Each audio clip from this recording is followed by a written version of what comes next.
Welcome to the Rim Break Rodeo. We hope this video helps. You start by removing the trim quickly and methodically. Once done, keep screws in order so you can reassemble without guessing. Use a Phillips for visible screws and a flat tool to pry off plastic covers gently. This prevents damage.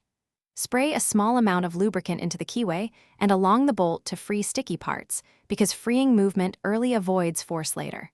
Make sure the latch retracts smoothly when you pull the knob. If not, proceed to the next step to inspect internal parts. Once the lock body is exposed, you remove it and lay the cylinder and latch on your cloth.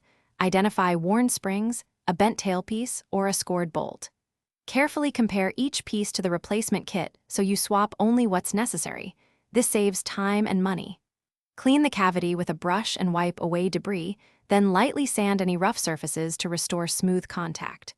Reassemble the new parts loosely first, because that allows you to test alignment before final tightening. You now reinstall the lock, tightening screws gradually and evenly so the cylinder seats straight. Overdriving screws can warp alignment, so stop when snug. Test the key and knob through full rotation 5 to 10 times, because repeated cycles reveal binding that a single turn might not. If the bolt binds, make sure the strike plate is centered in the jamb and adjust its screws or file the hole slightly. This single troubleshooting step fixes most final stick.